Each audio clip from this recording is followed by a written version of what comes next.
කොහොමද හොඳින් ඉන්නව නේද? I love me YouTube channel එකට ඔයගොල්ලෝ හැමදෙනාම ආදරයෙන් පිළිගන්නවා.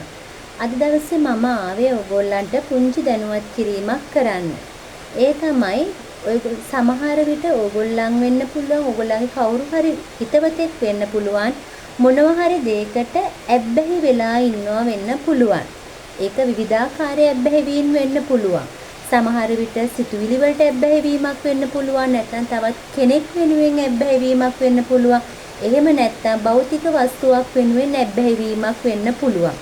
මේ ඇබ්බැහි වීම වලින් කොහොමද ඈත් වෙන්නේ? ඒ අය දුරු කරවන්නේ කියන දේ තමයි අද උපදෙස් මාලාවක් මම ඔයගොල්ලන්ට කියලා දෙනවා.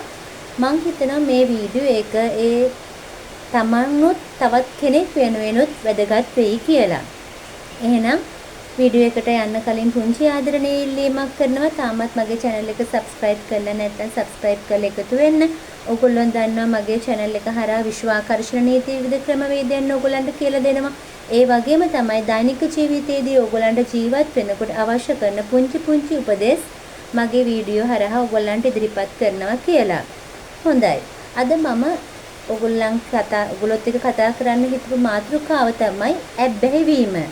මේක මුලින්ම අපි තේරුම් ගන්න ඕන එකම දේ, මේ දේෙන් ගැලවෙන්න කරන්න ඕන මුලින්ම දේ තමයි අපි ඒ දේ ගැන අවබෝධ කරගන්න ඕනේ. තමන් යම්කිසි දෙයකට ඇබ්බැහි වෙලා ඉන්නවා කියන දේ අවබෝධ කරගන්න ඕනේ මුලින්ම. එහෙම නැතුනොත් දන්නේ නැහැ ඔයා මේකට ඇබ්බැහි වෙලා ඉන්නේ කියලා, එඩිට් වෙලා ඉන්නේ කියලා දන්නේ නැහැ. මේක සාමාන්‍ය දෙයක් කියලායි හිතන්නේ. නැහැ. ඔයා මුලින්ම තේරුම් ගන්න ඕනේ මම මේ දෙයට ඇබ්බැහි වෙලා, මේ කෙනාට ඇබ්බැහි වෙලා, මේ ද්‍රව්‍යයට මම ඇබ්බැහි වෙලා, මේ සිතුවිලි වලට මම ඇබ්බැහි වෙලා ඉන්නේ කියලා ඔයා මුලින්ම අවබෝධ කරගන්න ඕනේ. ඒක තමයි පළවෙනි කාරණාව, ඇබ්බැහි වීමෙන් මිදෙන්න. ඒක ඔයාගේ යහපත වෙනුවෙන් කරන දෙයක්. හොඳින් මතක තියාගන්න. අපි ඕනම දෙයකට කැමති, ඕනම කෙනෙක්ට කැමති. හැබැයි ඒක අගතිගාමී වෙන්න හොඳ නැහැ. අගතිගාමී වෙනවා කියලා කියන්නේ ඒක ඇබ්බැහි වීමක්. ඒ ඇබ්බැහි වීම ඔයාට හොඳත් නැහැ, අනිත් පාර්ශවයන්ට හොඳත් නැහැ. ඒ නිසා ඇබ්බැහි වීමකින් ගැලවෙන්න ඔයාට ඕනේ නම් මුලින්ම කරන්න ඕන දේ තමයි ඒක අවබෝධ කරගන්න එක.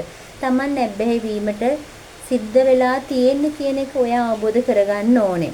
ඒකෙන් ගැලවෙන්න අවශ්‍ය නම් ඊගාව කාරණාව තමයි ඔයා ඒ ඇබ්බැහි වීමෙන් ගැලවෙන්න අවශ්‍ය නම් ඊට ඔයා ඇබ්බැහි වෙන්නේ ඒ දෙයට කැමති නිසානේ. ඔයා ඒ හා සමානම කැමති දේවල් කිහිපයක් හොයාගන්න ඕනේ.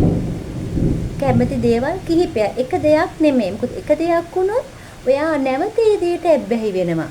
ඒ නිසා මම මේ කියන්නේ ද්‍රව්‍ය වලට සමහරට ෆෝන් එකට වෙන්න පුළුවන්, නැත්නම් මත්ද්‍රව්‍යයකට වෙන්න පුළුවන්. ඒ වගේ දෙයකට ඔයා ඇබ්බැහි වෙලා ඉන්නවනම් ඔයා කල්පනා කරන්න ඕනේ මම තව මොනවටද කැමති? ඒ කැමති දෙයකට ඔයාගේ උත්සාහයෙන්, ඔයාගේ මහන්සියෙන් ඔයා නැවත ඒ දේවල් ක්‍රියාත්මක කරගන්න ඕනේ. උදාහරණයක් විදිහට මම කියන්නම් දුරකථනයට. දැන් සමහර අය අසීමාන්තික විදිහට දුරකථනයට ඇබ්බැහි වෙලා ඉන්නවා.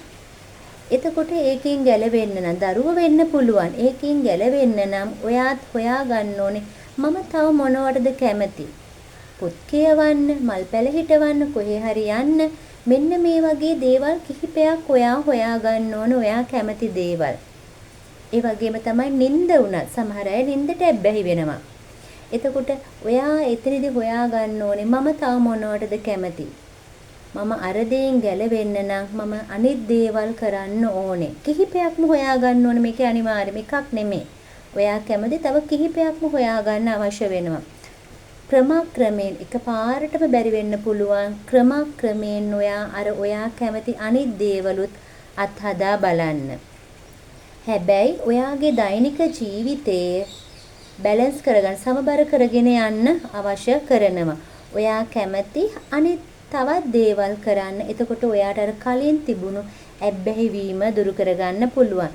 යම්කිසි මත්ද්‍රව්‍යයකට ඇබ්බැහි වෙලා ඉන්නවනම් ඔයා කරන්න ඕනේ ඒත් අර හා සමාන දෙයක් නෙමෙයි, ඊට හාත්පසින්ම වෙනස් දෙයක්.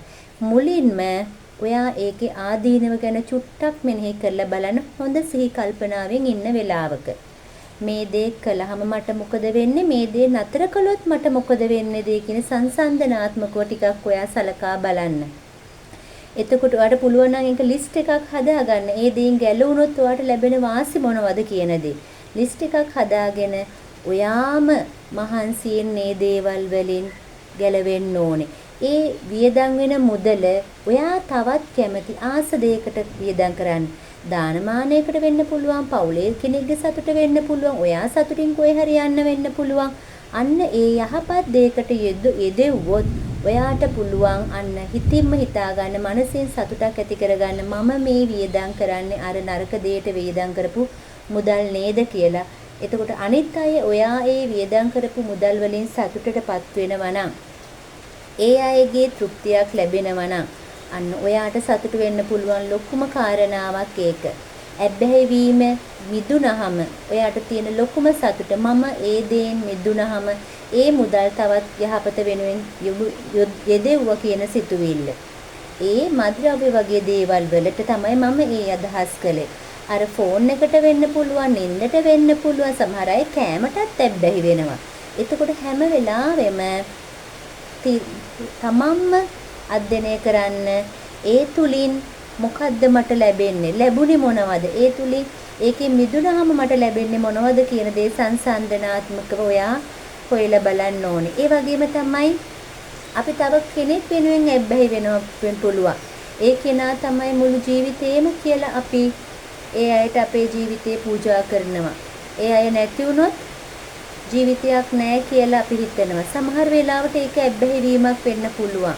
අපි නොදැනුවත්වම ඒ අයට හිතවත්කම නිසා තමයි ඒක වෙන්නේ. හැබැයි ඒ ඇබ්බැහි වීම අනිත් කෙනාට ලොකු කරදරයක් වෙන්න පුළුවන්. අන්න එතකොට ඔයාට හිතා ගන්න පුළුවන් මම මේ ඇබ්බැහි වීම තවත් කෙනෙක්ට කරදරයක් නම් මේකෙන් මම මිදෙන්න ඕනේ කියලා සාමාන්‍ය ජීවිතය ගත කරන්න. අනිත් කෙනාටත් වදයක් නොවන විදිහට මම ජීවත් වෙනවා කියලා ඔයා ස්වාධීන වෙන්න බලන්න. ඒක අපහසු වෙන්න පුළුවන් මුල් කාලේදී. එතකොට ඒ කෙනාගේ අනිත් කෙනාගේ සුව පහසුව වෙනුවෙන් හිතලා ඔයා ඒකෙන් ටිකක් මිදිලා ජීවත් වෙන්න බලන්න. ඒක අපහසු වෙයි. හැබැයි අපි දෙයක් හිතුවොත් තවත් කෙනෙක්ගේ යහපත වෙනුවෙන් අපිට ඒක කරන්න පුළුවන් වෙනවා. මෙන්න මේ විදිහට කාලාන්තරයක් තිස්සේ තිබ්බ ඔයාගේ පුරුද්දකින් ඔයා මිදෙන්න ගත්ත කියන තීරණය කියන්නෙම ඔයා ධනාත්මකව හිතන කෙනෙක්. ඔයාට ලොකු ශක්තියක් තියෙන කෙනෙක්. අන්නේ ධනාත්මක සිතුවිල්ල දිගටම පවත්වගෙන යන්න. අනිවාර්යෙන්ම ඔයාට ඔයාගේ ජීවිතය සාර්ථක කරගන්න පුළුවන් වෙනවා. අනිත් කාරණාව තමයි ඕකෙන් මිදෙන්න ඔයාගේ යම්කිසි ආගම දහමකට යොමු වෙන්න. යම්කිසි ඔයා කැමති ආගම දහමක් අදහන්න. ඔයාට විශ්වාස කරන්න පුළුවන් දෙයක් ඔයා විශ්වාස කරලා ඒ අනුව ඔයා ජීවත් වෙන්න. එතකොට ඔයාට තව තවත් ලොකු ශක්තියක් දෙවියන්ගෙන් වෙන්න පුළුවන්. ඔයාගේ ආගම දහමෙන් ඔයාට ලබා ගන්න හැකියාවක් තියෙනවා. පුළුවන් තරම් ධර්මයට යොමු වෙන්න. ඔයාගේ ධර්මයේ කුමන ආගමක කෙනෙක් වුණත්, ඔයා කුමන ජාතික කෙනෙක් වුණත්, ඔයා දන්න දහමකට සබා දහම වෙන්න පුළුවන්. ඔයා සබා දහම කිසිම ආගමක් විශ්වාස කරන්නේ නැහැ. සබා දහම නීතිය පමණයි ඔයා විශ්වාස කරන්නේ. එහෙම කෙනෙක් වෙන්න පුළුවන්. මේ ලෝකේ විවිධ මතාන්තර තියෙන අය ඉන්නේ. අපිට කිසිම කෙනෙක් බැහැර කරන්න බෑ. එක එක අදහස් විවිධ මත තියෙන අය වෙන්නේ. දැන් මේ channel එකට උනත් ගොඩාක් කමෙන්ට් එනවා. හැබැයි හිත රිදෙන දේවල් ආවත් මම මේ කිසිම කෙනෙක්ට හිත රිදෙන දෙයක් කියන්නේවත් රිප්ලයි කරන්නෙත් නැති. ඒක ඒගොල්ලන්ගේ අදහස්, ඒගොල්ලන්ගේ මතය. මට ප්‍රතික්ෂේප කරන්නවත් බෑ. මම එකඟ නොවෙන්න පුළුවන්. හැබැයි මම ප්‍රතික්ෂේප කරන්නේ නෑ. ඒ අයගේ අදහස් නිසා. අන්න ඒ වගේ ඔයා කැමති ආගමක් දහමක් අදහන්න. ඒ ඇබ්බැහි වීමෙන් ඔයාට ඉක්මනින්ම මිදෙන්න පුළුවන් යහපත් ආකාරයට. හැම මොහොතෙම ධනාත්මකව සිතන්න. මම කලින් කෙනා නෙමේ ඉන්නේ. මම හොඳ කෙනෙක්. මම යහපත් කෙනෙක්. මම කිසිම කෙනෙක්ට කරදරයක් කරන්නේ නැහැ. මගෙන් කරදරයක් වෙනවා නම් මම ඉක්මනින්ම ඒ තැනින් මිදිලා යනවා කියලා හිතලා ඔයාට පුළුවන් ඕනෑම ඇබ්බැහි වීමකින් ඔයාව ගලව ගන්න. මොකද ඒ ඇබ්බැහි වීම වලින් වෙන අයට ඔයාව ගලවන්න බෑ. ඒක තාවකාලිකයි. ඒ නිසා යම්කිසි ඇබ්බැහි වීමකට ඔයා යොමු වෙලා ඉන්නවා කියලා ඔයාට දැනෙනවා නම් ඔයාම තමයි ඒ දේ කරන්න ඕනේ. පොඩි දරුවෙක් නම් වැඩිහිටි කෙනෙක්ට ඒ දේ කරන්න සිද්ධ වෙනවා. මොකද එයාට අවබෝධයක් නැති නිසා. ඒ නිසා ඔයා මුලින්ම අවබෝධ කරගන්න මට ඇබ්බැහිවීමක් තියෙනවා. ඒකෙන් මම මිදෙන්න ඕනේ. මම තව මොනවද ආස කරන දේවල්. මං ඒ දේවල් වලට යොමු කර වෙනවා. මගේ ඇබ්බැහිවීම කාලේ මං කොහොමද හිටියේ? ඒකෙන් මිදුණාම මට ලැබෙන්නේ මොනවද කියන එකේ සංසන්දනාත්මකව හිතන්න. ඒ වගේම ආගම දහමට යොමු වෙලා සියලු දෙනාට හැම දෙනාටම යහපතක් වෙන දේවල් කරන්න. ඒකේ ආශිර්වාදයේ විශ්වයේ ආශිර්වාදයේ ඔයාට අනිවාර්යයෙන්ම ලැබෙනවා. ටික කාලයක් අපහසුයි, අමාරුයි. සමහරට ජීවිතෙන් යන්න තරමට හිතෙන්න පුළුවන්. හැබැයි මේ ජීවිතය අල්ලගෙනම ඉන්න කොහොම හරි. ඒක කවදා හරි අපිට යන්න සිද්ධ වෙනවා. ඒ නිසා එතකන් ඔයා මේ ජීවිතය යහපත් ආකාරයට ගත කරන්න. සියලු දෙනාටම යහපතක් වෙන විදිහට කරලා ඔයාගේ ජීවිතයත් ඔයා සාර්ථක කරගන්න. මම හිතනවා මේ පුංචි අදහස් කිහිප ඕගොල්ලන් හැමෝටම වැදගත් වෙන්න ඇති කියලා. මොනවා හෝ ඕගොල්ලන්ට යම්කිසි ගැටලුවක් තියෙනවා නම් මේ ඇබ්බැහිවීමක් ඔයාට තියෙනවා නම් ඒකෙන් ගැලවෙන්න ඔයා දන්නේ නැත්තම් මට කමෙන්ට් එකක් මගින් දක්වන්න මම ඕගොල්ලන්ට උත්තර දෙන්නම්. ඒ වගේම මේ මම කියපු අදහස් වල යම්කිසි පුංචි හරි අදහසක් ඔයගොල්ලන්ට තියෙනවා නම් ඉදිරිපත් කරන්නත් කියලා කාරුණිකව ඉල්ලා සිටිනවා. ඒකත් තවත් ඇබ්බැහිවීම වලට ඉන්න අයට ලොකු උපකාරයක් වෙයි. ලොකු සමාජ සේවයක් වෙයි ඔයාගේ අදහසේ. හින්දා මේ කමෙන්ට් එකකින් ඔයාගේ අදහස් දක්වන්න. ඔයා ඇබ්බැහිවීමක් තියෙනවා නම් ඒකට දක්වන්න අදහසක්. ඒකට අපිට උදව් කරන්න පුළුවන් ඔයාට. එහෙමනම් මේ වීඩියෝ එක තවත් අනිත් අයටත් වැදගත් වෙයි කියලා හිතෙනවා නම් ෂෙයා කරන්න. ඒ වගේම තාම මගේ channel එක subscribe කරලා නැත්නම් subscribe කරන්නත් කියලා ආදරෙන් ඉල්ලා සිටිනවා. එහෙනම් නැවතත් මේ වගේ වටිනා කියන වීඩියෝ එකකින් මම ඔයගොල්ලෝ හමුවට එන්න. එතකන් සතුටින් ඉන්න, පරිස්සමින් ඉන්න. මේ ලෝකේ හැම දෙයක්ම යහපත් දෙයක්ම ඔයාට කරන්න පුළුවන්. ඔයා ගොඩාක් ශක්තිමත් කෙනෙක්.